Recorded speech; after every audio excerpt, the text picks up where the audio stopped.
Committee will come to order. The United States faces the most dangerous security environment since World War II.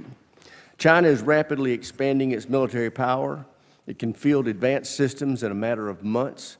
By contrast, in the United States, it takes more than a decade to deliver needed new capability to our warfighters.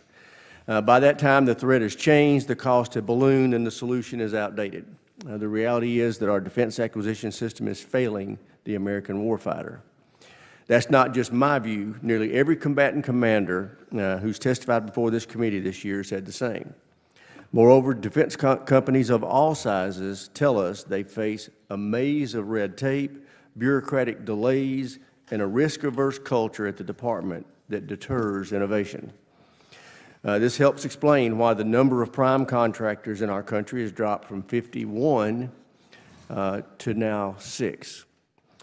Meanwhile, excessive regulations and fears of losing privately funded IP are driving away commercial firms and startups and making VCs think twice about investing in defense tech. And for those that do press ahead, too often the game-changing technologies languish in the notorious valley of death, never reaching full-scale production. The cumulative effect is a hollowed-out, uncompetitive defense industrial base. This is a national security emergency. If we're serious about achieving President Trump's peace through strength agenda, it's not enough to spend more. We have to make every dollar count. The reconciliation package that President Trump recently passed into law was a critical first step in restoring the level of investment that our defense industry needs. But even if we raise defense spending to 5% of GDP, as I've urged, it won't make a difference unless we fix this broken acquisition system. That's why, along with my good friend, the ranking member, introduced the Bipartisan SPEED Act, which is now the cornerstone of the FY26 NDA passed by this committee last week. The SPEED Act will cut through layers of red tape and deliver for the warfighter at a speed and scale. It accelerates the requirements process from nearly 3 years to as few as 90 days. It empowers program executive officers and gives them greater budget flexibility. It prioritizes commercial solutions and fosters an environment where innovation can flourish by removing barriers to entry and bridging the valley of death. It modernizes outdated and overly burdensome regulations that slow delivery and inflate costs. It promotes a data-as-a-service model that gives the department access to the technical data it needs to sustain its systems while preserving the intellectual capital of the American industry. It creates the Defense Industrial Resilience Consortium, bringing industry to the table to address challenges from supply chain fragility to restoring surge capacity. And most importantly, it drives much-needed cultural change. No more rewarding paper pushers or over problem solvers. The SPEED Act fosters a culture of agility and responsible risk-taking where failing fast and learning quickly is seen as progress, not as a career killer. Let's be honest, past reforms have failed. However, I believe this time is different. The White House, the Pentagon, Congress, and industry are all demanding change. I commend President Trump for calling on the department to urgently modernize defense acquisition and streamline overly burdensome regulations. Mr. Duffey, we want to hear from you on how the department is acting on that directive to deliver to the warfighter, and I look forward to discussing how we can align our efforts to fix the defense acquisition system and ensure the U.S. Armed Forces are the world's most lethal fighting force, or remain that way. And with that, I yield to my friend, the ranking member, for any opening comment he may have. Thank you, Mr. Chairman, and thanks more than anything for your leadership on this issue. Acquisition reform is something we've been working on for a while. I think we've made a little bit of progress. Some of the past reforms have helped. They simply haven't gone far enough. Chairman Thornberry, I think, really did show some great leadership on this. Secretary Ash Carter, when he was there, began to move us in this direction. We've done some other transactional authority. We've learned some valuable lessons from programs that have struggled, like the F-35. so that the B-21, other programs, we moved in a different, better, more positive direction. But on a scale of 1 to 10, we've got about a 2 in terms of how far we've gone. And the acquisition reform bill that you've led on gets us much closer to that 10 we need to get to, and it is crucial that we push it all the way through the process for all the reasons that you stated. Innovation is happening faster now than it ever has in the national security world. The Pentagon, Congress, or Defense Industrial Base are not where they need to be to innovate as quickly as they need to. We need to realign the incentives, as you said, and we need to fundamentally change the culture. And I've said this probably 100 times in this committee now, but the best summary of it I've ever read was in a Foreign Affairs article a couple years ago where they said the Pentagon was built to be the 1950s Ford Motor Company. It needs to be 2022 Apple. It needs to be an innovative company, and all the cultural pieces that get us there to make that happen are going to be necessary. And it's all sort of 3 pieces of this. The Pentagon needs to change, Congress needs to change, and the defense contractor base needs to change, because there are incentives in place for all 3 of us to just keep the system where it's at. You know, process, if you work at the Pentagon, if you follow the process, you just sort of slowly stair-step your way up. And if there's 15 people who have been in charge of a program when it fails, it's very easy to go, it wasn't me, it was him. Those incentives are in place. Congress, we, get parochial, we protect our districts, we pound on, bureaucrats when they make mistakes. Meanwhile, we tie their hands so that they can't do it right. So we have to change as well.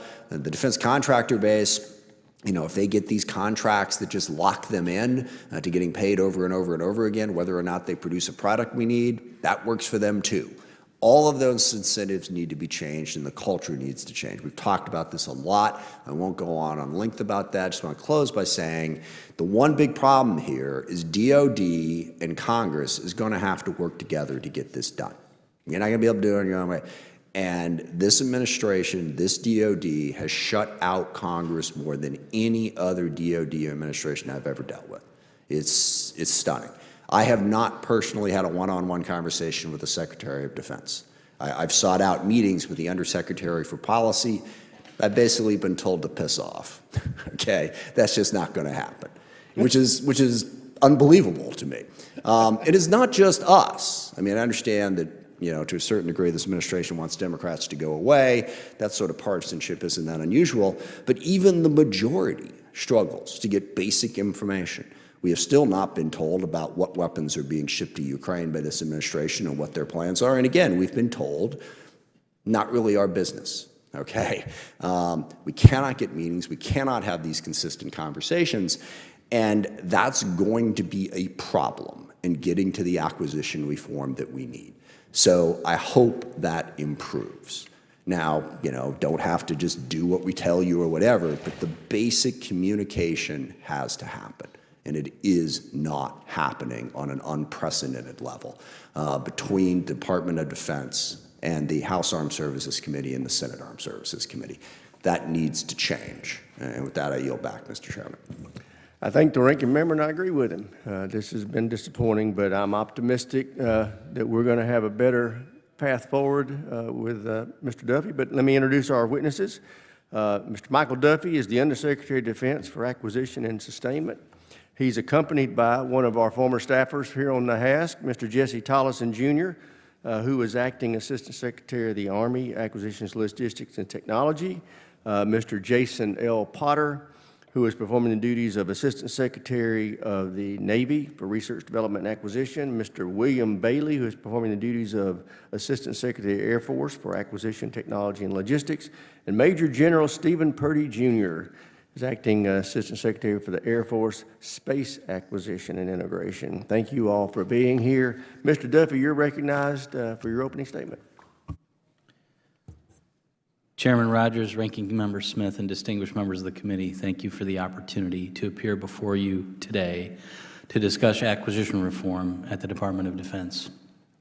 I'm honored to be joined by the acting service acquisition executives from the Army, Navy, Air Force, and Space Force to discuss this unique opportunity to drive meaningful change within the department. The department is at a critical juncture. We must transform how we deliver integrated capabilities to our warfighters. with speed, scale, and operational relevance. The purpose of defense acquisition is clear: to equip our warfighters with the ability to deter our adversaries and win future wars.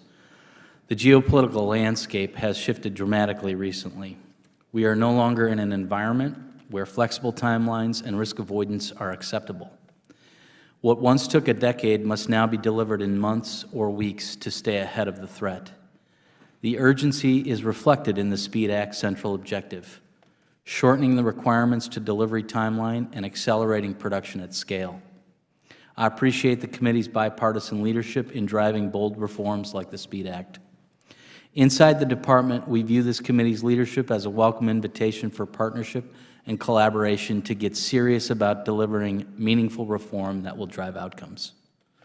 In my role as the Undersecretary of Defense for Acquisition and Sustainment, I strive to fulfill the solemn responsibility and unique opportunity to modernize how the department delivers capability, faster, smarter, and in a collaborative partnership with American industry.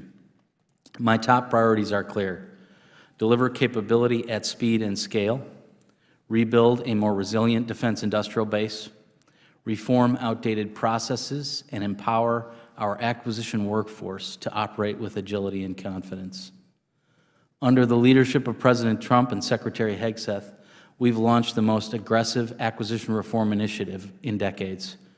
We are streamlining processes, we are cutting bureaucratic delays, and we are leveraging more commercial capabilities for defense solutions. We are focused on increasing the use of rapid and flexible acquisition and contracting authorities, including commercial solutions openings, other transaction authorities, middle tier of acquisition, and the software acquisition pathway. These will enable us to deliver priority solutions to the warfighters with greater speed and agility. It will enable us to build upon the exquisite capabilities provided by our traditional vendor base and to tap a broader array of companies, including startups and non-traditional vendors, to fuel competition and innovation. Across the acquisition and requirements enterprise, we're prioritizing leveraging commercial solutions whenever feasible. Reform also means showing up differently as a customer. We are institutionalizing practices that improve communication, encourage early industry engagement, and accelerate the path from requirement to contract. I'm committed to clarifying, stabilizing, and focusing the demand signal we send to our partners in industry to help incentivize their investments to strengthen the production in alignment with the department's future plans. For capabilities like munitions, we're exploring the pursuit of multi-year contracts with the help and approval of Congress to give industry the certainty of a stable demand signal to invest in supply chains, facilities, and workforce, all the needed requirements for growth. We're also leveraging Title III of the Defense Production Act and the Industrial Base Analysis and Sustainment Program to strengthen sectors like microelectronics, energetics, and critical minerals. None of this is possible without the people who carry it out. Our 167,000-strong workforce is the connective tissue between strategy and execution. These professionals manage complex trade-offs, direct billions in taxpayer dollars, and ensure our warfighters are never outmatched. We're modernizing training, expanding authorities, and embedding a mindset focused on speed, innovation, and mission outcomes. This is what acquisition reform looks like in the 21st century: faster decisions, smarter investments, and ensuring our warfighters receive the lethal capabilities they need on schedule. I look forward to working with this community to continue to drive results worthy of the trust you have placed in us. Thank you for the opportunity to testify, and I look forward to your questions. Thank you, Mr. Duffey, and I'll recognize myself first for questions. Why do you think that the industrial base keeps shrinking? That's a great question, one that we're wrestling with every day in the department, because I strongly believe, and I believe my colleagues believe, competition is our friend. And with contracting defense industrial base, we are losing the benefit of competition. I think there's a couple challenges. Number one, we are dependent on exquisite systems. We have technological superiority, and it's difficult, and we are a single customer for a lot of those. And so we have to be creative about how do we open up the opportunity for new entrants to bring this kind of exquisite capability that our warfighter demands in order to maintain competition with the adversary. But I think there's also a lot of opportunity for us to think through how to streamline what it takes to do business with the federal government, the regulations that the SPEED Act goes after, the complexity of the requirements process, and the delay that it takes in order to articulate a need and get to a contract, I think tests the patience and the financial viability of trying to create a venture to do business with the federal government. We're committed to working through that internally. We're encouraged by the work that the committee has done to create legislation that will streamline those processes, in particular the requirements process, where I think we've got a real opportunity to reduce the timeline, to identify a need, bring it to the marketplace, and encourage the innovation of industry to bring creative solutions to help solve that problem, where maybe we don't have to be as dependent on the exquisite systems because innovation is bringing capability that the Pentagon may not have birthed itself. I think that last statement really hits the nail on the head. You talked about in your opening statement about leveraging commercial solutions. How are you going to balance this need that we have to be able to repair our own equipment with it, and at the same time protect the privately funded intellectual capital that these companies put into these systems? Well, that innovation and the innovation of industry and the protection of that intellectual property is clearly a competitive advantage for us. And so finding the way to preserve that is critical. I think the data as a service proposal from the SPEED Act is a unique, innovative approach because there is a need for us to have access to the technical data that we need in order to maintain the ability to sustain these systems organically. God forbid we're in a place where the sustainment exceeds the industrial capacity because we are engaged in conflict. We must have an organic industrial base that understands how to leverage the technical data of these systems in order to repair them. And so finding a balance between preserving the intellectual property and providing the department with the access we need to data is a challenge that we're undertaking now. We look forward to working with you and the committee to identify what is the sweet spot of balancing both those needs. Well, as you probably are aware, we put language in the NDA that passed out of here last week that addresses that. It still needs some love and attention, so we would urge your participation in that process. I think we have the attention of the private sector now, our industry partners. But as you know, this NDA is going to be an evolving product over the next 6 to 8 weeks. So we look forward to a lot of input from you and our industry partners on that topic. As the department works to expand its critical munitions production, you know, one of the things we found in this Ukrainian endeavor, our effort to help Ukraine, is we've seen our stockpiles reduce and had to address this atrophy that we have in our munitions production infrastructure. How are you partnering with our allies, or are you partnering with our allies on co-production and ways to advance interoperability of these systems? Thank you for the question. I had the opportunity within the first week following being confirmed to visit the Paris Air Show, where I had a chance to meet with all of my counterparts, the national armaments directors of our European allies, Australia, UK, others.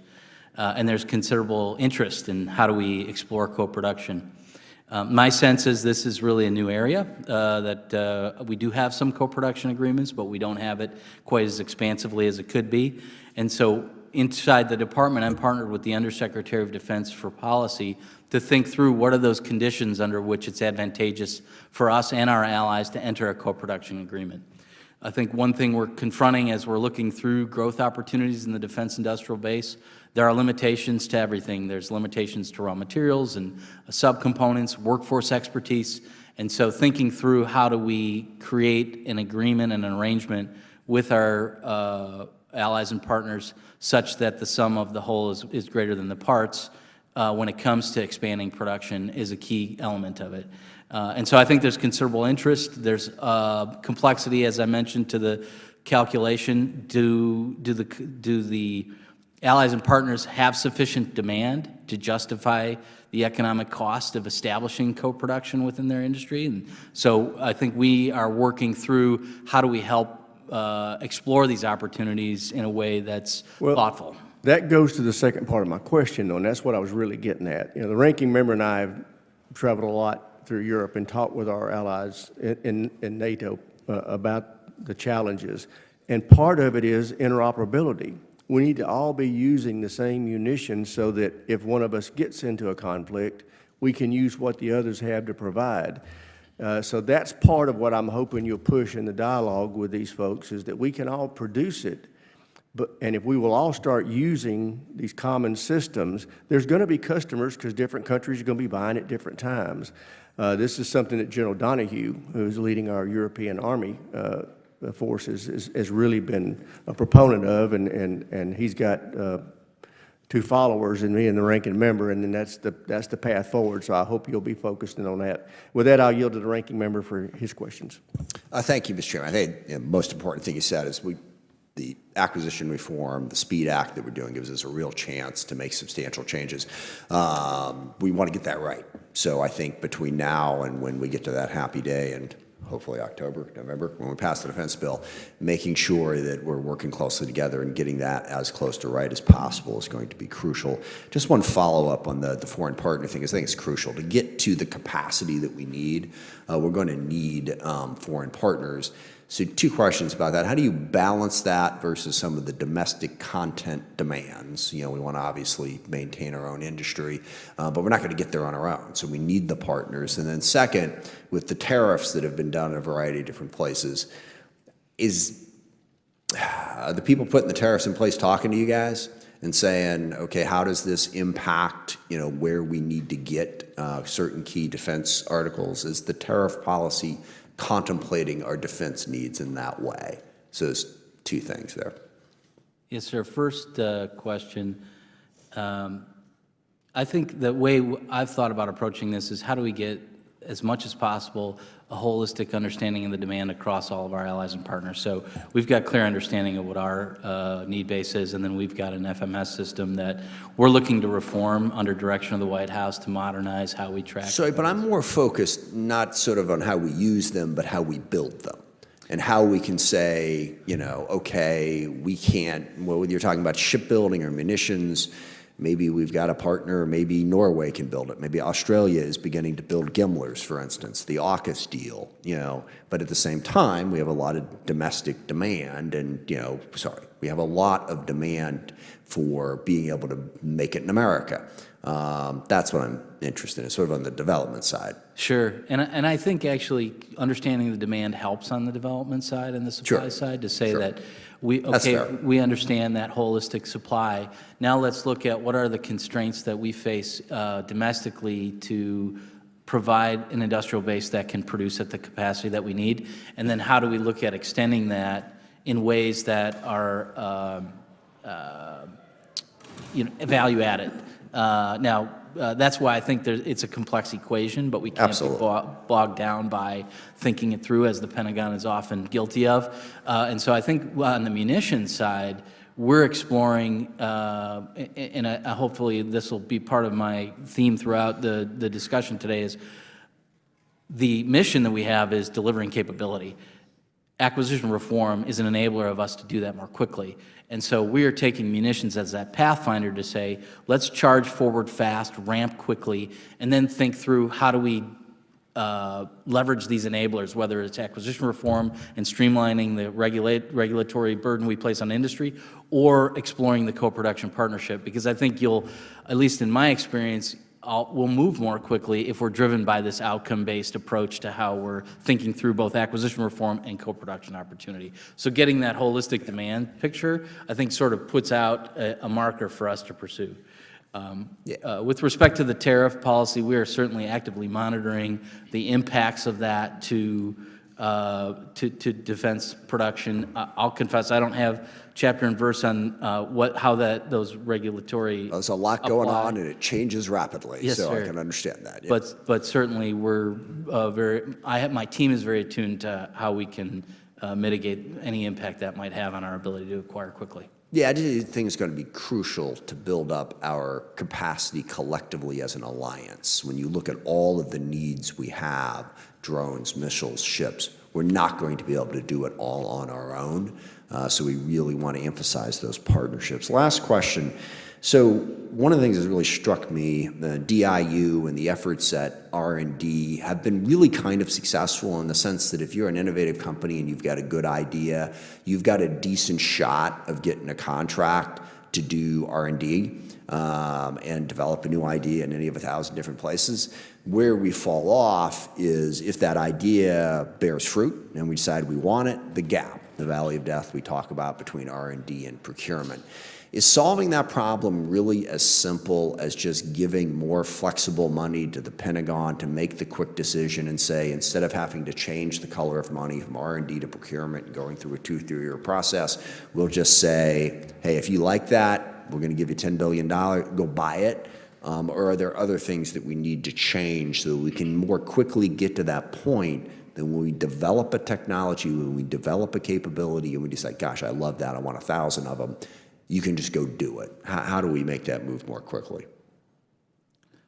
I'll start and ask for any input from my colleagues. I think that certainly the flexibility of funding is helpful. I think I'm not an entrepreneur, but I've talked to enough to know that your run rate and your ability to sustain funding to keep a company alive on a 2-year cycle is challenging. And so ensuring that we have the flexibility to make money available to scale those technologies is critical. But I also think it goes back to a lot of the things that we're thinking through in acquisition reform.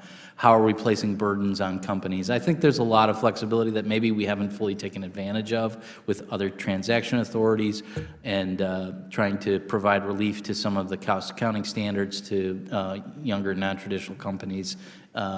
So that's another opportunity for exploration, because certainly we don't want to miss an opportunity to take advantage of a promising technology because a regulation or a bureaucratic process got in the way. Okay. Ranking Member Smith, the Navy's had good success with DIU partnering on some unmanned systems, unmanned surface vessels, unmanned underwater vehicles, where DIU was able to put out an RFI in January 2024. November 2024, the performer demonstrated success, and by May of 25, we were able to award a production OT of about $400 million for a significant number of small USVs. Similar on the UUV front, we had a commercial UUV that DIU was able to test, and it made more sense to go with a FAR-based contract into production, which we've done. So I think DIU is a powerful tool, and we'll work kind of through each use case of what makes sense. Yeah, that makes sense. Thank you very much. I yield back. Thank you, Mr. Chairman. Chair recognizes the gentleman from South Carolina, Mr. Wilson. Thank you, Chairman Mike Rogers. And first and foremost, I would like to thank all of you for coming to testify today in your service to our nation. Your backgrounds are unprecedented to serve the American people successfully. We appreciate your push for a strong America by way of peace through strength by helping to get us we need to face and deter our enemies.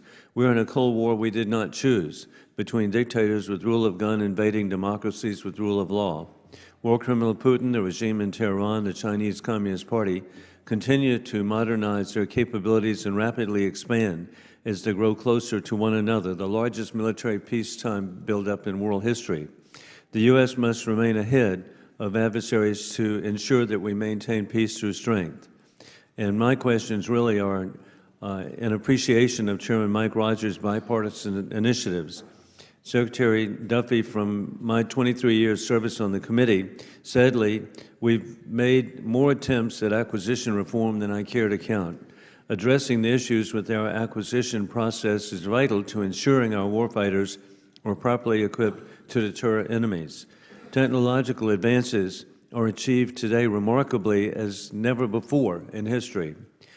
From your view, why is it so hard to fix the system which clearly needs to meet the needs of the warfighters? Well, thank you for your question, Congressman, and I agree. I've been around the Department of Defense for about 15 years, and it is frustrating that it continues to be a challenge for us to learn how to acquire systems. In that time, as I've thought about how to approach this job, I do think the differentiator is execution and leadership, and so I'm privileged to serve under Deputy Secretary of Defense Feinberg, who I believe is really taking it right to the problem. We are having unprecedented levels of engagement with industry leadership. I was in Huntsville last week talking to the program managers and program executive officers. I think bringing the urgency and the desire for change to the folks that are really executing the mission and ensuring and providing them with the assurance that they have the top cover. So if they're going to take risk, it's under our direction, and it's calculated risk, but it's the risk that's required to move fast. I think when we establish a precedent like that and then we recognize and reward folks who repeat that behavior, it's my hope and my projection that we'll be able to systematize some change. It's very encouraging. 15 years at the Pentagon, and you're still optimistic. This is good. And Secretary Duffey, I'm grateful to represent the 2nd District of South Carolina. It's the home of AGY of Aiken, a leading innovator in manufacturing of specialty glass fiber solutions serving the global country composites industry. What steps in your office are being taken to ensure that we continue to have the capability to produce unique, critical manufacturing materials in the United States and thus preserve this essential starting point of America's national security supply chain? It's absolutely critical that we ensure that we've got a diverse industry. One of the challenges that we've confronted as we're thinking through this acquisition reform is our dependency on single-source suppliers, and so finding those unique businesses that, whether they're dual use or single source, how do we reinforce the ability to provide capability from a diverse set of actors? So we're always looking at where is there fragility in the defense industrial base, and how can we apply the resources and authorities that Congress has applied to reinforce that strength. Well, and it's exciting that AGY also produces the interiors for the 787 Dreamliners that are made by Boeing in Charleston. So we can have a fusion as China is achieving of military and civilian purposes, and AGY would be classic. Additionally, as you've mentioned, saving time for current commercial offerings, can you give some examples? Well, I just was having a great discussion with General Purdy before the hearing about how space benefits so tremendously from dual-use application, where the commercial industry is stimulating investment that the department can benefit from. And so I think looking across all of our all of our needs, and identifying how are there ways for us to leverage commercial investment to extend the purchasing power of the Pentagon is top of mind. Thank you very much. And again, we appreciate each one of you, and I yield back. Thank the gentleman. Chair, and I recognize the gentleman from Connecticut, Mr. Courtney. Thank you, Mr. Chairman. And again, I just want to follow up on Mr. Smith's opening comments about the need for the department and Congress to continue to collaborate at the highest level possible. I want to spend a minute on shipbuilding, which Mr. Potter is obviously got a lot of really outstanding experience. In my opinion, the industrial base is actually expanding right now. The industrial base funding, which Congress started in 2018, initially as the SIB and now is the MIB, the Maritime Industrial Base. We're now seeing in Alabama, South Carolina, Florida, Philadelphia, Pennsylvania, strategic outsourcing and new shipyard growth in every one of those areas there for steel fabrication that, again, is shifting man hours for the Virginia and Columbia class program, which is critically necessary. The MIB, in my opinion, has been a real success story because it's very agile. It's a direct reporting program and, obviously fully accountable to the department and to us. That, again, have been funding it at a very high level. I would note, Mr. Secretary, that last week when we did the NDAA, there was a bipartisan amendment that restricted the use of funds to move the MIB from its present organizational location. There is obviously lots of chatter that it may get moved to NAVSE, which, again, without any consultation with any of us who, and Mr. Potter knows this, have been directly involved in the plus-up of industrial base investment going back 7 years in terms of this possible move. Again, I have the highest respect for Admiral Downey He's just an outstanding leader at NAVSEA, but they have a full portfolio in terms of the work that they're already doing, and basically stopping the MIB to shift it to a new organization, and then basically have a totally different sort of mechanism for, again, that kind of investment, which I just described for the different shipyards. In my opinion, that's the opposite of the SPEED Act. So again, I would ask you today just to commit to the fact that Congress, obviously through the amendment, which Mr. Whitman and I supported last week, has definitely strong investment and intent in terms of this area, and hopefully that you will consult with us before any final decision is made. Thank you for bringing it to my attention, and certainly receive your input, and we'll work with Mr. Potter and the team and consult with you before anything is finalized. Right. Mr. Potter, did you want to? I agree, Congressman. Thank you, sir. So, Mr. Secretary, in terms of the co-production discussion that was happening earlier, which again I think is something that's very, I think the appetite amongst our allies is very high right now, obviously because of Putin and what's happening in the Indo-Pacific. The AUKUS agreement, which again Congress authorized 2 years ago, in my opinion, is the sort of perfect model for co-production. In the authorities that we enacted, we knocked down all the defense export controls that has the ITAR inhibitions to co-production and acquisition now are fully cleared for both the UK and Australia. This morning, the Australian government announced the second down payment in the AUKUS commitment that they made of $800 million. That takes the tally up to $1.6 billion that Australia is going to be investing in our industrial base. Again, there's a review going on, which is totally fair game, with a new administration. But I have to tell you, we wrote a letter, a bipartisan letter, supporting AUKUS from this committee. The Select Committee on China a couple days ago did exactly the same thing, Republican and Democrat supporting AUKUS. We're not getting a lot of visibility in terms of this process. And I would just, reiterate, well, I've got you here. Again, you want to talk about joint production of unmanned systems with, Anduril in Australia, some of the, again, investment that they just announced into our country. We had to pass a law to allow them to send us money, which shows the depth of their commitment to that process. That, again, hopefully people are listening that there's high interest and intent to make it work. If there's improvements that the review is going to put forward, I think we would embrace them. But to sort of, again, stop it or retard it would be a huge mistake. And with that, I yield back. Chair now recognizes the gentleman from Virginia, Mr. Whitman. Thank you, Mr. Chairman. I'd like to thank our witnesses for joining us. Secretary Duffey, congratulations. I know you have a challenging course ahead, but I know you're laser focused to get things done. As the chairman pointed out, with passing the National Defense Authorization last week, one of the provisions that I was able to secure in there would extend the terms of program executive officers to 6 years from 3 years.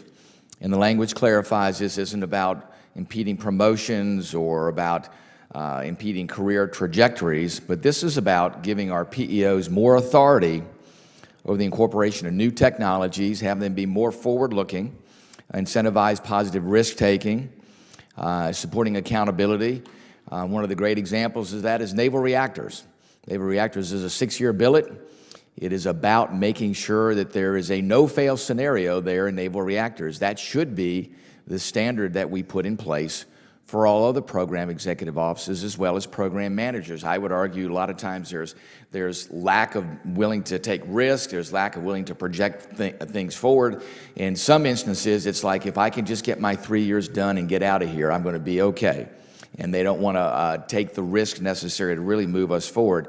So I just wanted to hear from you. Are you willing to work with us to make sure that as that transitions, as this requirement hopefully comes into place, that we can actually get this in place and that we can enable this now extension of term here to really provide the impetus for these program executive officers to do what I know they can all do, and a lot of times what they want to do. This gives them the window to be able to get that done.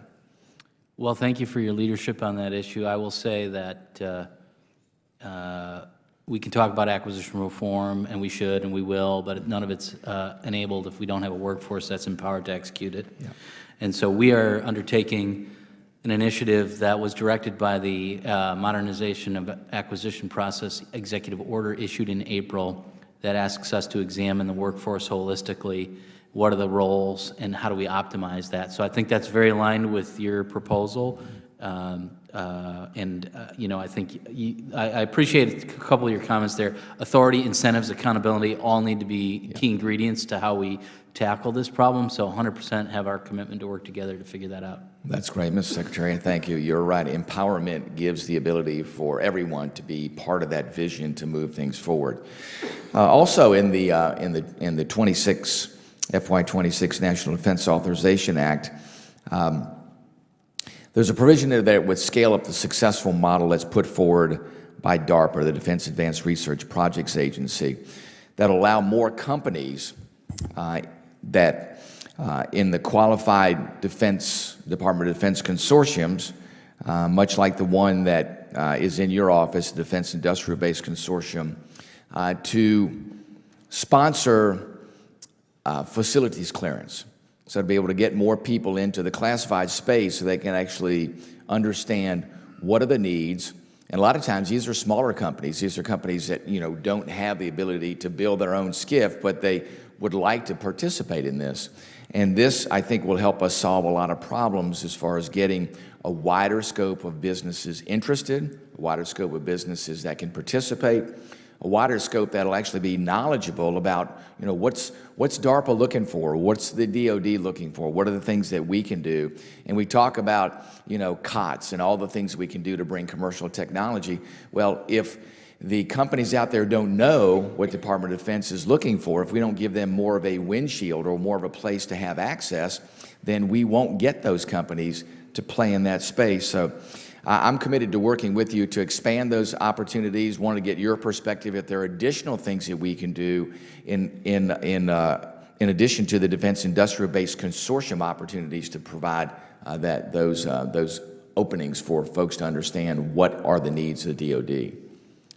Thank you for highlighting that. I'm encouraged. My newest colleague, Undersecretary of Defense for Intelligence and Security, Brad Hansel, was confirmed last night. Mm-hmm. This is one of those issues that overlaps with him, and so I'll look forward to working with him because I do recognize it as a constraint on new businesses and startups to get access to facilities and clearances, and I think it's one of those barriers we want to remove if we can.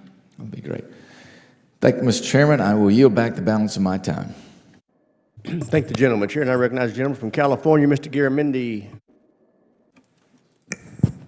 Thank you, Mr. Chairman, and thank you for your work on the SPEED Act together with Ranking Member Smith. I want to follow up on what Ranking Member Smith said. If this is going to work, we have to have all the information that we need and request from the department.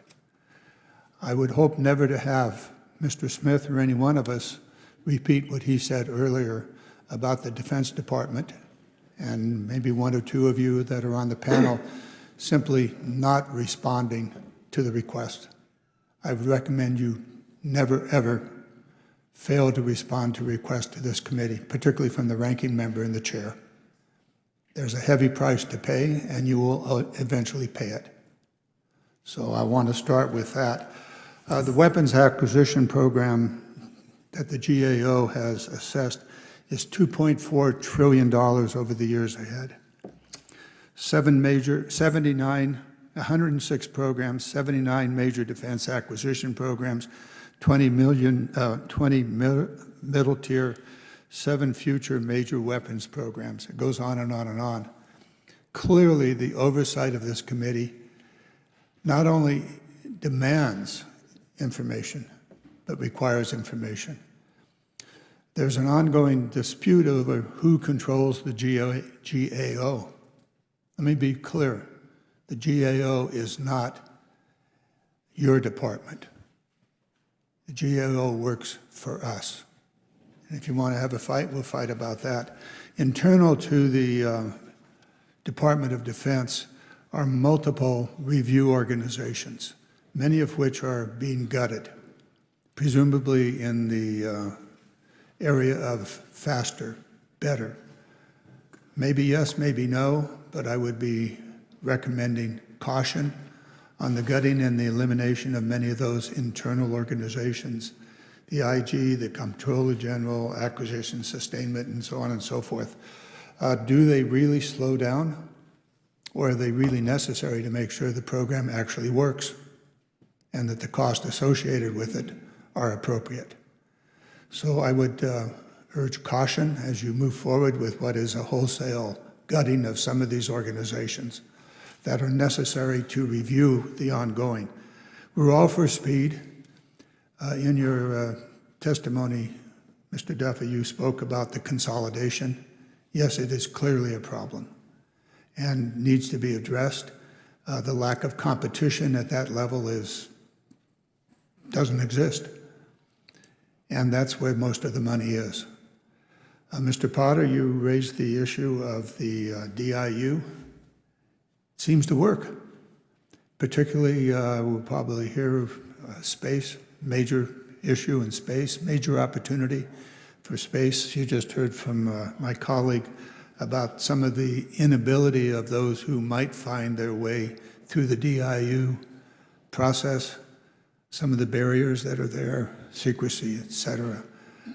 Efforts to eliminate that or to work that out, very, very important. I'm hopeful that the DIU program can be expanded, that there'd be new organizations, new innovation, whether it's from Silicon Valley or any other part of America, that it could work its way through the DIU. So keep it going for all of you. Some of you have experience in this. Some of you need it. Let us know. We're from the government and we're here to help. Okay? So let's work together on that. I have a whole series of questions, but I would really urge your attention to be very, very careful about eliminating those oversight programs, even the programs that are there to see if what you're buying actually works. So please be careful about that. I'm going to yield back my remaining time. Just let you know, do not stiff arm us when we ask for information. It's not a good path for you to go down. I yield back. Gentleman yields back, Chair, and I recognize the gentleman from Tennessee, Dr. Desjardins. Thank you, Chairman. This is a little bit along the lines of the gentleman from California, but Mr. Duffey, you noted that the current defense acquisition system is no longer serving key stakeholders effectively, often delaying the adoption of the critical technology to equip our warfighters and make them a more lethal and agile force. What specific reforms would you recommend to streamline the acquisition process while maintaining accountability and oversight? Well, I think it is a key balance to make sure that we're accelerating but maintaining the rigor that Mr. Garamendi mentioned. And I think it's, I do think it's empowerment of the workforce, ensuring that they can exercise judgment, knowing they have top cover. We have a deep body of knowledge and expertise on how to develop these systems. But when we have a compliance of culture, a culture of compliance that is so risk averse, I think we tend to apply the brakes. The workforce tends to apply the brakes out of self-preservation, and so that's where I think we're working hard to get to drive that level of urgency. As we promote these acquisition reform initiatives, such as streamlining some of the regulatory burdens we place on contractors, where we can provide judgment to the contracting officer to find the right application of, does a stronger or more regimented approach to applying this contract apply in this scenario? You have that freedom to exercise that judgment. Or, do we not need to check every box on that compliance list that then slows down the process. So I think it's a matter of, we've got great professionals in the acquisition workforce, but I'm not sure we have the incentives that enable them to move out and execute effectively. And that's where I think we bring that leadership to ensure that they understand what are the full scope of authorities that Congress has granted. You have our top cover to go execute them and do it at speed. Okay. And each of you have highlighted how excessive oversight and regulatory requirements for government customers have slowed progress and increased cost across the DoD. However, many of those requirements were introduced in response to findings of waste, fraud, and abuse within the department programs. How will the SPEED Act and continued implementation of the President's executive orders help to streamline oversight while still maintaining efficiency, innovation, and cost effectiveness in defense procurement and production? And how can the committee further empower the department to improve our acquisition process while maintaining appropriate oversight? I've got 2 minutes, so anyone on the panel who would like to chime in can, and I'll just open it up to each of you in the time we have. Sir, I would just say it comes back to accountability and just empowerment of those program executive officers and those contracting officials. And it comes back to training as well, just to make sure that we have the most trained and well-versed workforce. And I think going forward with that, we should be still in a very good place to maintain fair and reasonable pricing. Sir, I agree with everything that's been said. I would just add, I think it's incumbent on the people at this table, your defense acquisition executive and the service acquisition executives, to set the standard and to sort of instill the culture and to drive the change. And that's what we're committed to do. Okay. Yeah, I certainly echo those thoughts. I think as we take a look at how rules get laid in place, as we take it, as we look at those failures and setbacks, and that turns into risk avoidance in the future. For us to take a different look at that and engage with that risk, we should understand why the rule was placed there, and if it's not getting us the right outcome, for us to exercise some leadership and challenge that rule.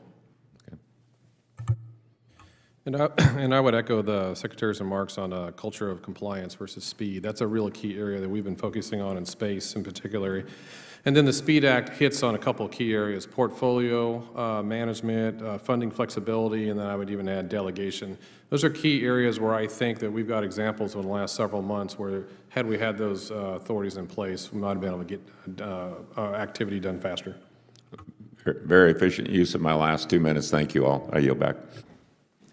Gentleman yields back. Chair, and I recognize the gentleman from New Jersey, Mr. Norcross. Thank you, Chairman, and thank the witnesses for coming here today. And as you can see how excited we are about the defense acquisition reform. And the folks that you're seeing here are the ones particularly on the hardware committee on what we're dealing with day in and day out. So we talk about building capacity, and we've seen across our industrial base, not just for defense, but our country, outsource so much of what we used to do. And how do we bring that back? A couple of years ago, we passed the Mines Act, which talks about domestic content. And the idea of buying American is a great concept, but there are details. Not just to buy a reason, it's to build that capacity so when we need to use it, it's going to be there.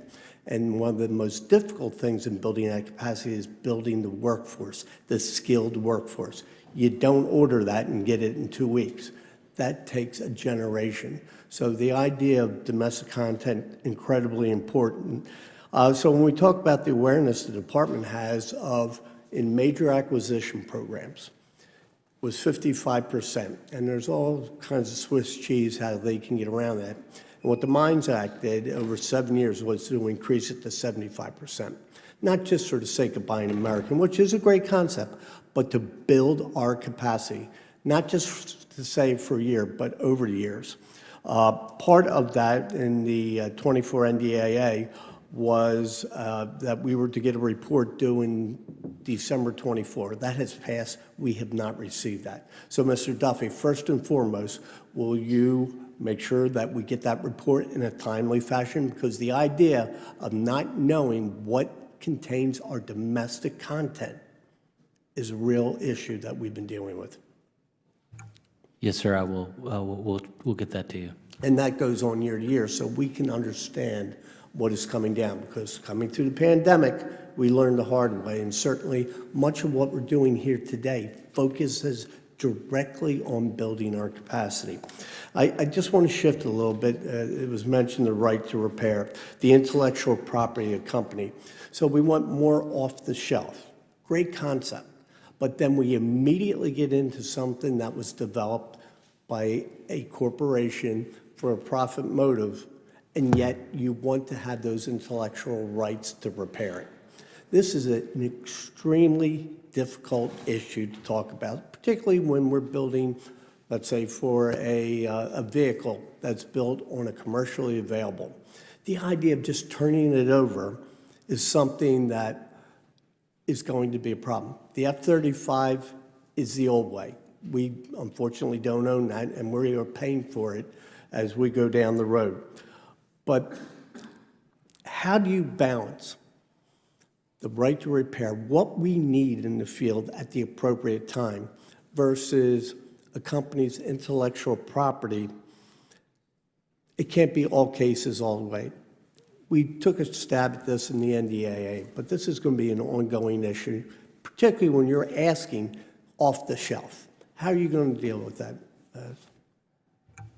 I think it's a very important and excellent question, and I think we have to be creative about how do we, is there a surgical way to get access to the data that we need in order to enable us to repair and sustain the systems without violating the intellectual property protections that are the profit motive for corporations and are really the enabler of our industrial capability. And so I don't, sitting before you, have the answer today, but I assure you I understand the complexity of the issue, and it's one that we have some of our best folks. Sustainment is an ongoing challenge, and just thinking through how do we, when you're competing for resources, how do we ensure that we have that adequately addressed so that we have operational readiness is a high priority of mine, and this is an important element of that. So I assure you we are getting after this problem and trying to figure this out. So each one of the hardware committees is very much focused on that to make it work for both sides, because that innovation is the very issue that we want to capture and move on. With that, I yield back. Gentleman yields back. Chair, and I recognize the gentleman from Texas, Mr. Fallon. Thank you, Mr. Chairman. Mr. Duffey, we all know that DoD facilities like Red River, some of them are underutilized, and we added language in the NDAA to explore how we can best use them moving forward. And so what I wanted to ask you was if you have any plans or what y'all are working on to repurpose the sites. And another concern that I have is you've got a highly skilled labor force, at Red River, at that depot and others. And once those folks, if we happen to lay them off, they're gone, and we're not going to get them back. And it's very difficult to replace that kind of labor. That's a huge resource for the military. So I wanted to just hear your thoughts on that. Well, thank you for your question. Generally speaking, I come at the problem recognizing that we have constraints in our industrial base across the board, whether it's workforce, skill sets, supply chain, facilitization. And so anytime we have excess capacity, I think we don't take a hard look at how can we leverage that or repurpose it for purposes of whether it's sustainment or increased expansion capability for our munitions industrial base. I don't here today have for you an answer on the Red River. I don't know if my colleague from the Army's got another perspective on it. Yeah, I can chime in here for a second, sir. Sure. And thanks for the question. And the comments about the workforce, we fully acknowledge that, and we would be concerned about that. So what we're doing is, in concert with General Mohan at the Army Materiel Command, we are lockstep in this as far as trying to figure out ways and better courses of action to how to sustain those types of facilities and depots. So for Red River, it's looking at how can we streamline the public-private partnership aspect, but also how can we leverage private capital to go in there and just invest there. So things like Sky Foundry, looking at broadening the mission sets at those depots to potentially produce things like UAS components, for small UAS, creating a new industry there, or just having that organic capability that we could always fall back on to surge. That would be huge for us. In that, as we do that, the intent would be then is that you get more venture capital to come in and start to invest around that area and then just potentially create a market space. Well, I think we know that, the demand for drones and unmanned vehicles, whether they be in the air, ground, sea, are greatly enhanced. I think Ukraine taught us that, and that was one of the thoughts that we had, and not just me on this committee. Ironically, other members came to me and talked about maybe switching over because JLTVs and Humvees aren't, working on those isn't going to have, there's just not that need, but there is that, Right, sir. Conversely, this incredible need, and where are we going to produce those? And making them with just American parts and maybe not our greatest geopolitical adversaries' parts. Right. Could be. And touching on that, I just wanted to ask as well, Secretary Duffey, about AI and how, your vision for it. Clearly, we want to make sure it's streamlined and seamless for military application. And I think that's an invaluable thing to discuss for a minute. Absolutely, it's a key enabler, and our adversaries, unfortunately, are embracing it, and so we have to move quickly to find out how we can apply it operationally. But I also think there's opportunity. I mentioned earlier I've been in the Pentagon for 15 years, and one of my biggest frustrations is the lack of modern business process management. I mean, you can look across the acquisition system in all the disciplines, whether it's financial management, testing, requirements. There's all kinds of opportunities to bring how we do business into the 21st century, which I think is a key foundation to then finding ways to apply artificial intelligence internally to how the Pentagon operates, whether it's AI-enabled design, where we could do better optimize the systems we're developing, or optimizing how we're expending our resources. So what I think about in terms of how to accelerate and improve the way we do our work, I think there's tremendous opportunity for AI.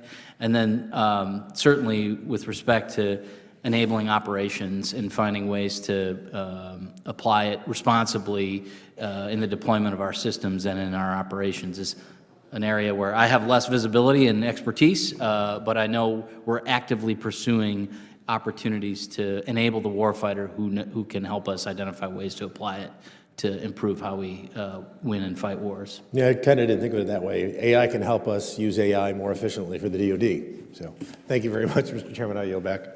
Gentleman yields back, Chair, and I recognize the gentleman from Massachusetts, Mr. Moulton. Thank you very much, Mr. Chairman. Thanks to a lot of effort and pressure, the F-35 program is marginally improving, just in time for drones and other unpiloted aircraft to basically take over warfare. I think it'll probably go down in history as a huge, massive waste of taxpayer dollars. But what lessons have we learned from this? Undersecretary Duffey? I think we've learned a lot of lessons. Number one, I think there is an element of, and I think you'll see some of that based on my conversations with my colleagues in the Air Force, of F-47, where we maintain a government reference architecture, which inherently in the design of the system gives us insights into how the system is architected, allows us to maintain competition in the development of mission systems and hopefully competition throughout the life cycle of the program. So that's number one. I think number two is, we need to go fast. We want to go fast.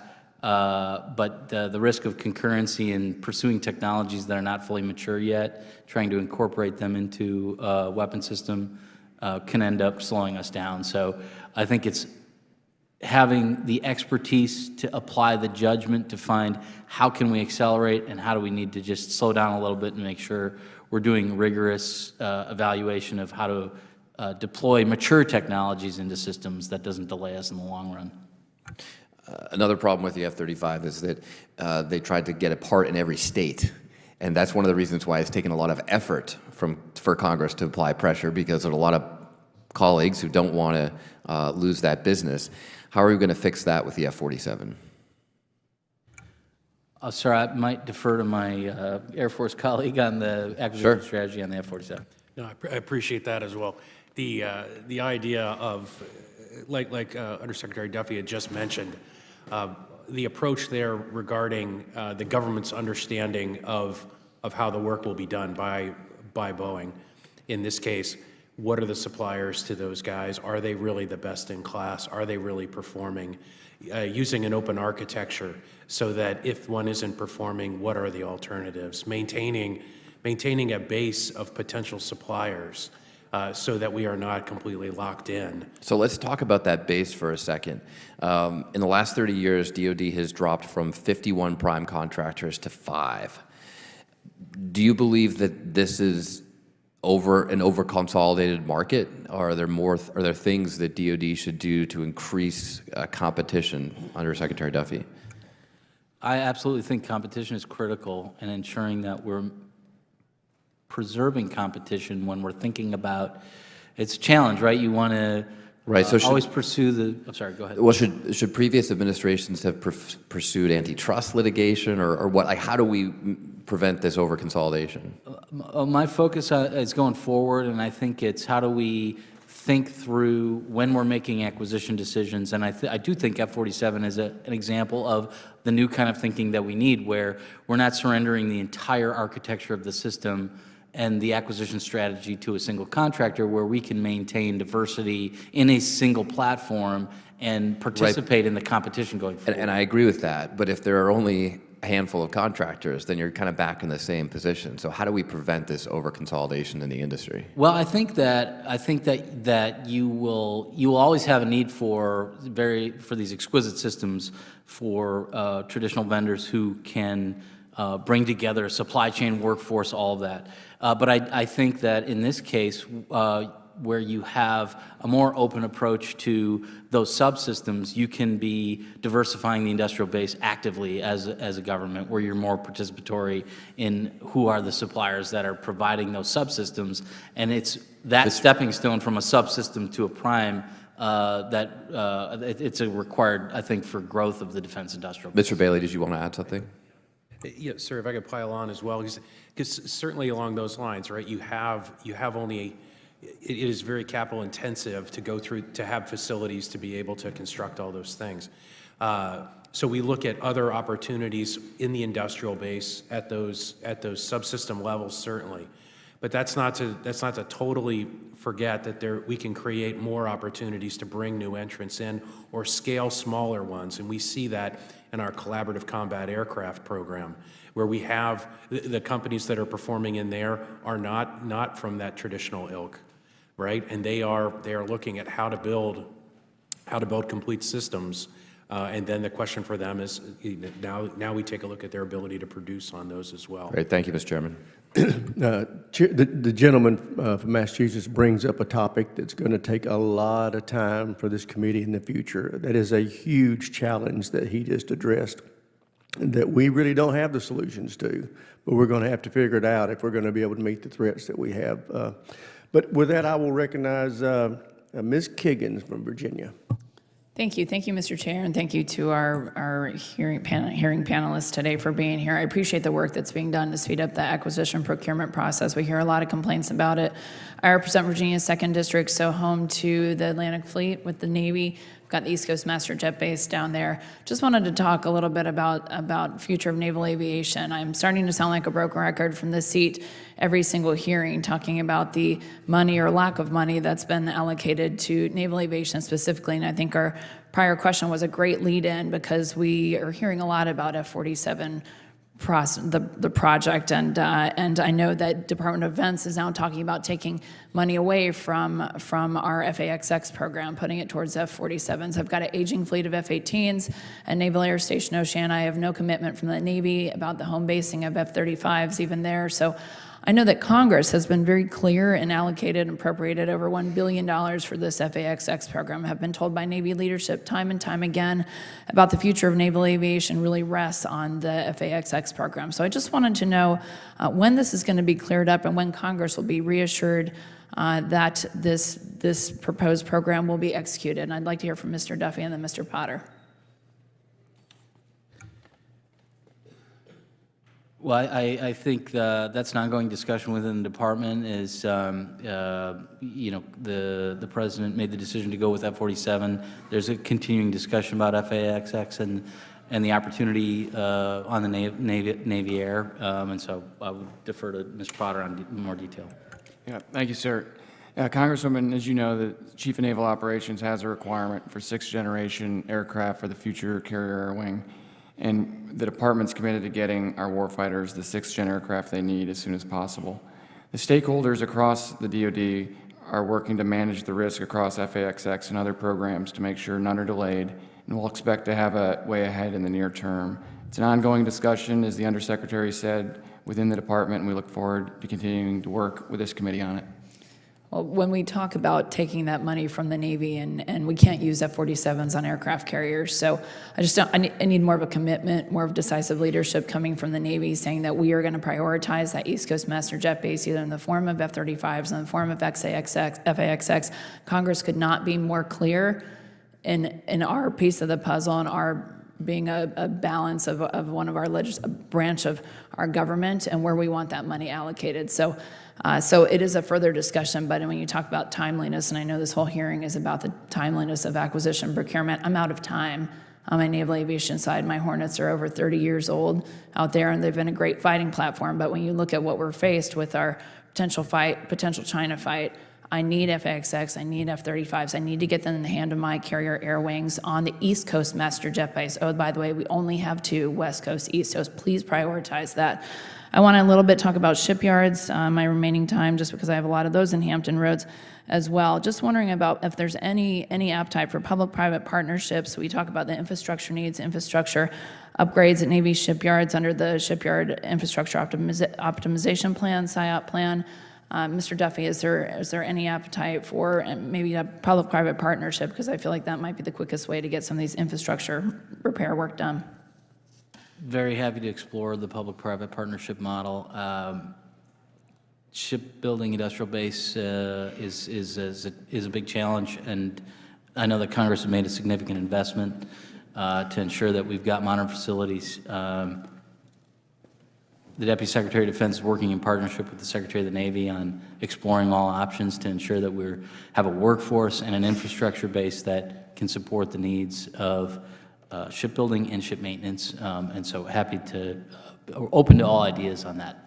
Great, thank you. And then also wanted to ask if there is any effort to co-develop things with our allied partners, and specifically we had a meeting this week about directed energy systems in the form of Iron Dome. I know our Israeli partners have really worked and almost perfected probably that system, and we're talking about implementing Golden Dome here, and just wondering if there's any, again, appetite for co-development or licensing such systems, especially so we can put them in things like Navy ships, and we know we have a lot of use for directed energy platforms, so we don't need to spend the time, reinvent the wheel. We've got great allied partners who are working on these projects. I think that makes a lot of sense. My colleague, Undersecretary for Research and Engineering, is really focused on how do we get cutting-edge technology ready to scale, and so I'd be happy to have a conversation with him about how are we pursuing co-development opportunities. Thank you, appreciate that. My time's up. I yield back. Thank you. Gentlelady yields back. Chair now recognizes the gentleman from California, Mr. Carbajal. Thank you, Mr. Chairman. It's been over a year since Space Force and the Department each published their commercial space strategies. To maintain space superiority, we need to lean into commercial space industry. Let's be clear, the Space Force and the entire Department of Defense, for that matter, is dependent on commercial space industry. General Purdy and Secretary Duffey, can you tell me where the Space Force is at on the implementation of the commercial space strategy? Sir, thanks for the question. The commercial space strategy has quite a few implementation steps throughout it. Many of those are on the operational side, and the Space Force can take for QFR, you know, the details of what we're doing there. On the acquisition side, we've got quite a few activities going on, one of which is a complete survey across all our program managers and all our PEOs on the status of what they're doing to consider commercial space and actually make progress. We've been laying the steps for that for years with our activity with both DIU and SpaceWorks, SBIR Phase 1, Phase 2s, and then getting into StratFi cooperative relationships with venture capital. That's been very successful. We built a good pool of commercial new space companies. Those companies are now starting to bid on multiple different activities. You see them in Space Development Agency. You see that in our new GPS RGXX program, which is the GSAP replacement. And so we're starting to see success with commercial new companies' penetration into our acquisitions. In addition, as we're exploring data as a service and acquisitions as a service in certain different areas to be able to just wholesale buy activity as a service. So pretty good. We have a long way to go. It's a culture change that has to occur across the entire organization, from the requirements to the acquirers to the ops acceptance testing. And so there's a lot of cultural angles there, but each one of those organizations has been tasked by the CSO and the acting SAE, myself, to continue to move that ball forward. Thank you, Secretary Duffey. In ANS, we're focused on how can we enable General Purdy and his execution on taking advantage of the dual use and commercial focus of space. And so we'll continue a dialogue on where there are policy barriers and opportunities to leverage commercial to move forward in that important domain. Thank you. Does the Space Force have the authorities needed to fully take advantage of the commercial space industry? And if not, what else do we need to do? I think we do have the broad-based authorities, particularly with SPEED Act and the discussions of acquisition reform coming down. I'm excited about those.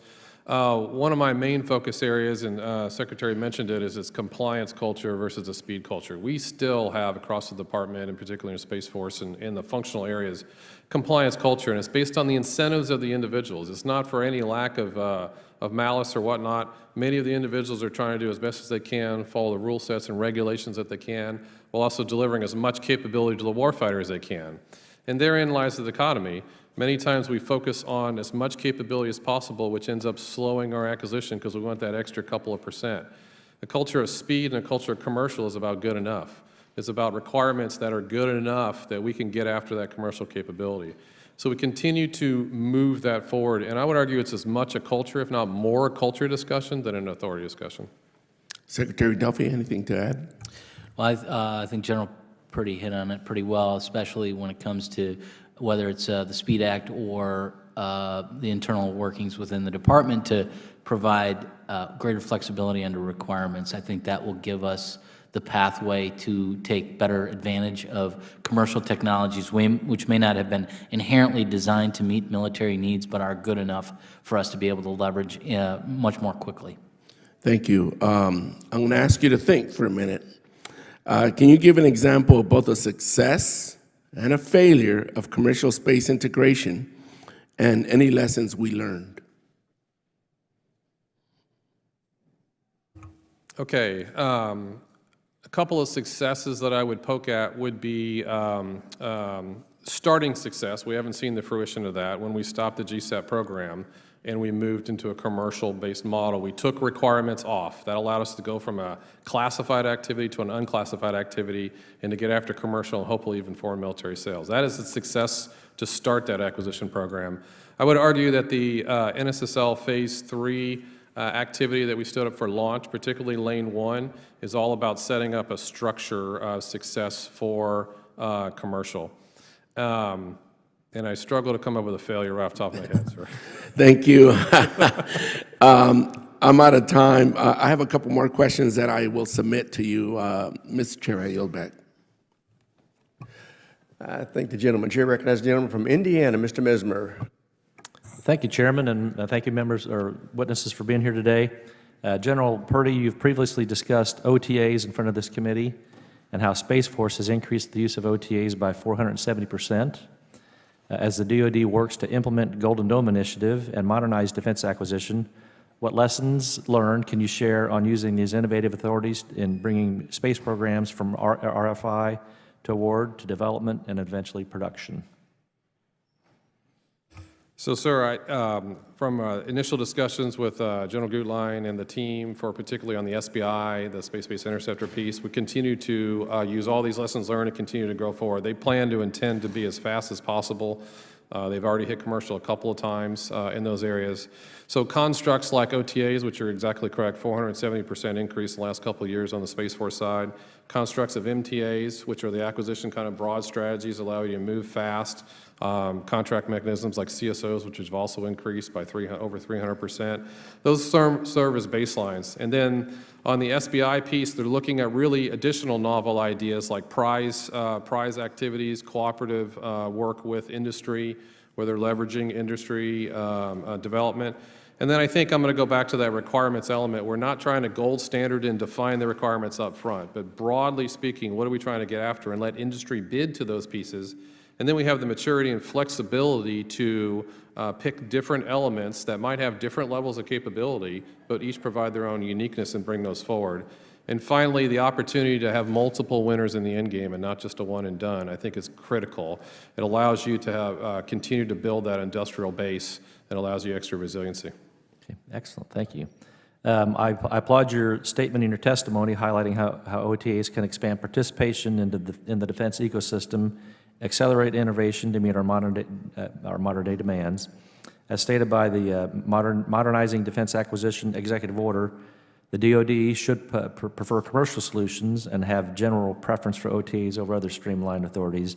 Are you considering the broadest possible pool of acquisition authorities for procuring advanced technology available to the space industry when looking towards development of the Golden Dome? Yes, sir. We're looking at all the available tools, particularly the tools that will be coming from the Hill in this new NDAA. The intention is to go as fast as possible, and that means setting broad guidelines and standing out of the way, and then using all the contractual tools possible to move fast. Again, focusing on speed and not compliance, and I know that team is definitely focused on that. Okay, super. Mr. Duffey, under your office's purview is the Industrial Base Fund, a fund set up with a mission to support the defense industrial base expansion to counter vulnerable supply chain choke points. I believe the IBF's mission is essential and that the fund should be modernized to enable the DoD to prioritize the most urgent needs and ensure those efforts are fully and appropriately resourced. Can I get a commitment from you to work with myself and my office to ensure these modernization efforts move forward in the most concrete form possible? You have my commitment, sir. We are undertaking an aggressive effort to ensure that we apply the best due diligence and introduce accountability when we're dispersing these funds so that we're assured that the department gets the return on investment to expand the industrial base and really meet the needs of the department. Very good. Mr. Duffey and Mr. Tolleson, I joined a list of fellow Congress members on July 17th, 2025, to Secretary Driscoll expressing concerns over the potential award to a foreign entity on the contract to build the main propulsion system on the next generation battle tank. How is this consistent with potentially a foreign country being awarded, consistent with building up our domestic defense industrial base? Congressman, I'm not familiar with that particular issue. I will say, though, generally speaking, I believe that we would always prefer domestic to the extent that we have it available, but to the extent that it constrains our ability to move fast, I think we always would need to look for where do we have industrial capacity. So I defer to my Army colleague in case he has additional comment there. Okay. I would say, sir, thanks for the question. We're very much aware of what the letter was asking for. So this, as you know, was in, it's part of the M1E3 acquisition strategy as far as essentially starting the development of the next generation Abrams tank.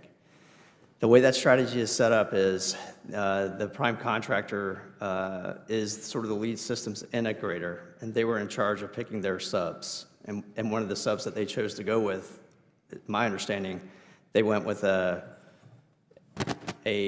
Spanish transmission that will be produced here in the state of Michigan, I believe. But it is something that we are heavily engaged in now, and we're going to work with the PM to better understand exactly what went into the decision space for that contractor to. Gentleman's time's expired.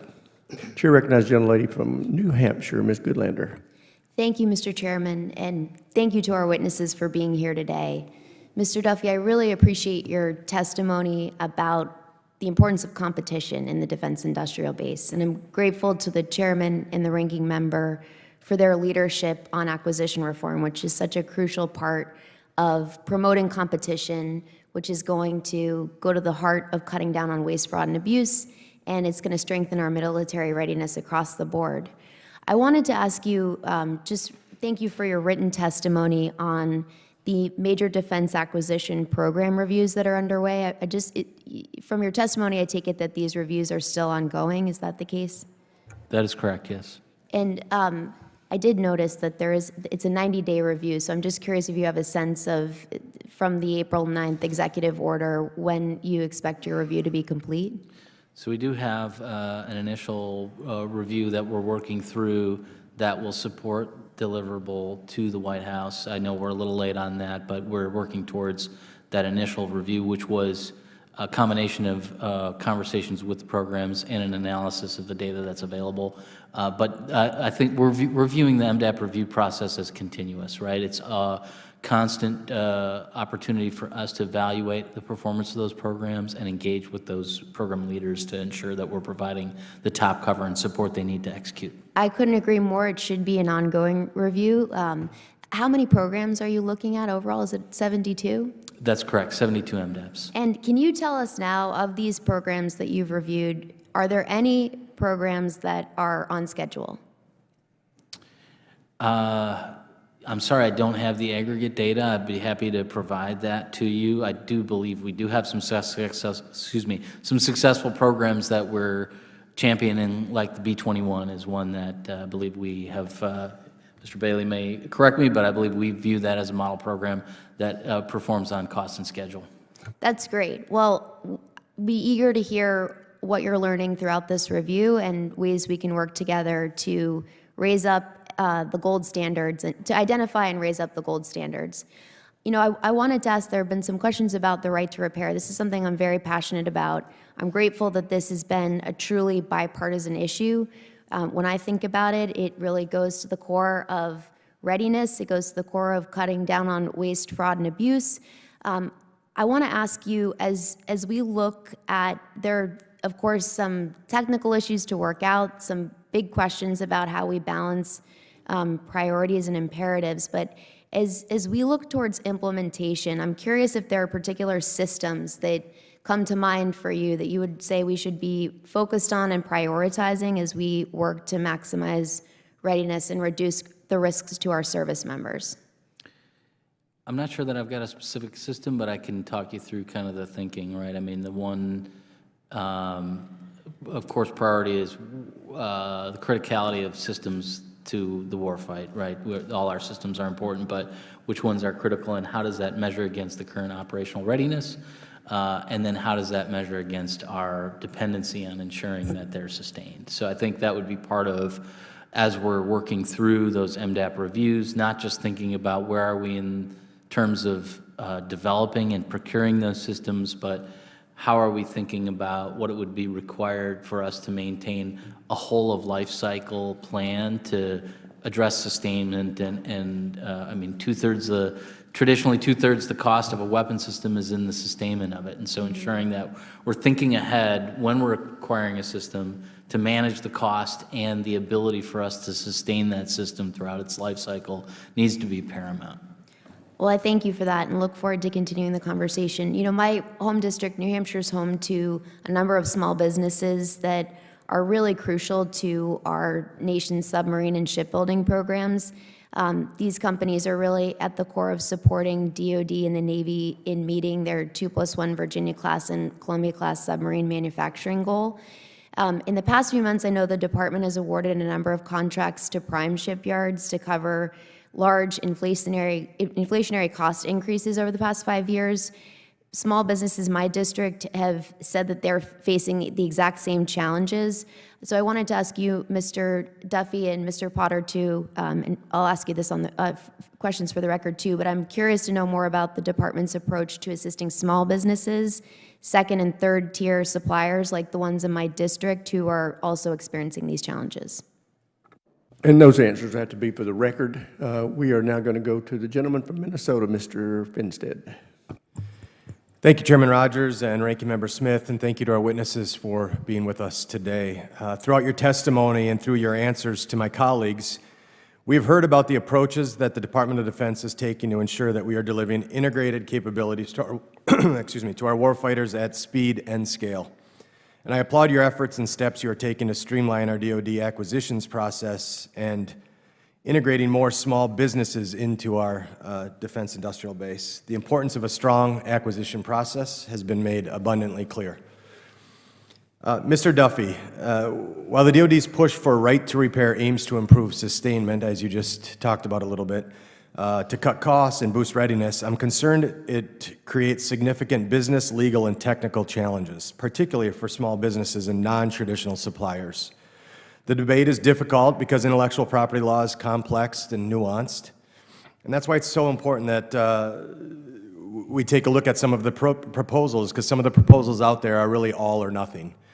And that can be very problematic, as you well know. So to address this, I offered an amendment during the consideration of the 26 NDAA, and it requires the DoD to assess what IP and technical data is needed, what it has, and what it's missing. This is a more targeted approach, and it ensures DoD only asks for what's necessary, allowing industry to respond with solutions that provide necessary protections on privately funded IP. A strong and innovative industrial base is critical to national security. So, Mr. Duffey, will you commit to working with this committee to craft a balanced policy, one that meets your sustainment needs without undermining commercial innovation? You have my commitment. Perfect. I was hoping that'd be a quick answer. So I appreciate that commitment, and look forward to working with you and the rest of the committee on this issue. Thank you again for all that you all do for us. Appreciate you being here today, and Mr. Chairman, I'll give you some time back. I yield back. I like that. Chair recognizes the gentleman from California, Mr. Tran. Thank you, Mr. Chairman. Thank you all for your testimony today. Acquisition reform remains a highly relevant topic today as DoD is faced with an increasingly contested environment across the Indo-Pacific, Europe, and the Middle East. The defense acquisition system needs to be more nimble than ever before to rise to meet these global challenges. My first question pertains to the defense industrial base. Question, Undersecretary Duffey, what sectors within the defense industrial base do you currently assess as most fragile or high risk, and what data underpins those assessments? Thank you for your question. I will confess I don't have a holistic view of where the fragility exists in the defense industrial base, but I'm committed to finding working with my team to holistically understand that, because I think that's critical to ensuring that we're allocating resources that Congress has appropriated, that we ensure that we understand where those greatest constraints and fragility exists. I can tell you that we are actively pursuing within the munitions sector solid rocket motors and looking at ways to expand the production capacity there. Certain microelectronic components can be a constraint. And we're also, because this is a kind of a crosscut, we see a lot of interesting innovative ideas come in areas such as additive manufacturing and opportunities to improve how we're doing castings and those sorts of things, particularly within munitions, but really across the board. And Mr. Undersecretary, one of the greatest force multipliers the United States has is its extensive network of allies and partners across the globe. What are the department's plans to better integrate allied co-production or supply chain collaboration into the department's industrial base strategy? Well, I think the President has pushed a very strong message of self-reliance, and part of that would be how do we assist our allies and partners with creating their own defense industrial base to supply their needs. So this is an area where I think we have a lot of thinking to do about how do we manage the complexity of technology exports, limited supply chains, workforce expertise, and partner with nations to share what we can without degrading our own operational readiness. And so within the department, I've got a partnership with Undersecretary of Defense Colby, who heads our policy office, and our international partnerships. And we're dedicated to really thinking through how do we get after this problem in a way that really benefits the department and the holistic collective defense.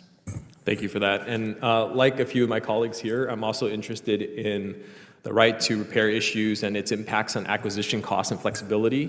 In an April 30th memo, Secretary Hegseth directed the Army to incorporate right to repair provisions in all its contracts. This is a massive undertaking that raises other questions about the ability of the Army acquisition workforce to negotiate these provisions in a timely fashion. But my question to you, Undersecretary Duffey, is how do you plan on supporting and executing the Secretary's intent in your acquisition process?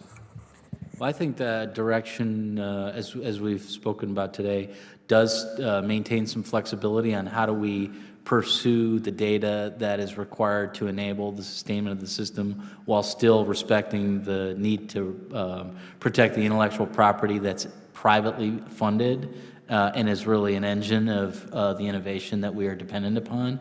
So I'm looking forward to working with my Army colleagues to understand how do we navigate that complex issue. And if I may, my final question, do you plan on excluding commercial items from right to repair? And if so, how do you see the impact, this impacting forward deployed forces? I'll have to get back to you on that. I don't think we've thought that, at least I haven't thought that through sufficiently enough to understand, but I'll just repeat the thought that I want to make sure that we're taking a balanced approach where we're respecting the intellectual property rights with the need for us to have access to information. Thank you, Undersecretary. Any gentlemen, anything to add? Sir, so from the Army perspective, I would just say that we're still in the process right now of trying to develop what that strategy is going to be. I would tell you that we've already leaned forward and we're essentially surveying the force and the fleet to try to get feedback to understand exactly where a right to repair issue has come up. And then it's a matter of looking at how do we then fix that with existing contracts, and then moving forward, what is the appropriate level of access that we're going to have with new systems. So more to follow on that. Thank you so much, and I look forward to hearing back. And Mr. Chairman, I yield back. Yeah, I think dealing with it prospectively is a little easier than dealing with existing technologies, but it's your job. I'm sure you'll figure it out. We'll go to the gentleman from Guam, Mr. Moylan. Thank you, Mr. Chairman. And as the representative for Guam, I know firsthand how delays in defense acquisitions hurts readiness on the front lines of the Indo-Pacific. And Guam is vital to our national security, but outdated process and supply chain gaps too often leave us waiting. Reforming the system isn't just about speed, it's about making sure capabilities reach forward deployed locations like Guam, where and when they are needed. That means cutting red tape, expanding opportunities for local contractors, and treating our island as a logistical hub that it is. So first question, Undersecretary, please. Now, Guam and other U.S. territories often face unique barriers when competing for defense contracts, including distance from decision makers and lack of streamlined acquisition pathways. How is the department ensuring that territories like Guam are not left behind as we modernize the defense industry base? Congressman, thank you for your question, and I'd be happy to work with you and your team to think that through. That we are making, and I'm the milestone decision authority for the Defense of Guam system, which is making a significant investment in the island, and to the extent that it would make sense, that seems like a great opportunity to create partnership there. So I'd be happy to work with you and your team to ensure that we're taking full advantage of that. Appreciate that, and you got to come and visit as well. Okay. Next question is goes for any one of the witnesses, please. Now, small business, especially in geographically isolated regions, face disproportionate administrative burdens in navigating DFARS and FAR regulations. How will the SPEED Act and EO implementation reduce the compliance burden and expand access to local territorial vendors? Well, I can speak to that. We do have, thanks to the executive orders from the White House, a committed effort to examining and streamlining the FAR and DFARS, and I expect that would apply to all businesses in territories and CONUS. That'll be an aggressive effort and part of our overall acquisition reform strategy to find ways to ease the pathway for businesses to compete for contracts. Excellent. And last question for the doctor and Mr. Bailey. With Guam's forward posture in the Indo-Pacific, even minor acquisitions delay can ripple into major readiness shortfalls. Now, what specific reforms are being pursued to ensure rapid contracting, sustainment, and delivery capabilities to the forward locations like Guam are available. Thank you for the focus on that kind of issue. If you take a look, especially with the theme coming out of the Speed Act on the focus on the acquisition workforce, our contracting community has spent quite a bit of time on their culture and the climate that they profess, right? So they are mission-focused business leaders out there to get out to those locations, to see what's going on and figure out how to bring their expertise to bear, and all the tools that we talk about here, OTs for small business enablement, looking at flexible contracting strategies, open architectures, all to provide them the best solutions possible. All right, thank you very much, and Undersecretary, I appreciate you, and then we'll be making contact and be sure to get you over to Guam as a visit as well. Thank you. I look forward to it. Thank you. Thank you to the panel, and thank you, Mr. Chair. Gentleman yields back.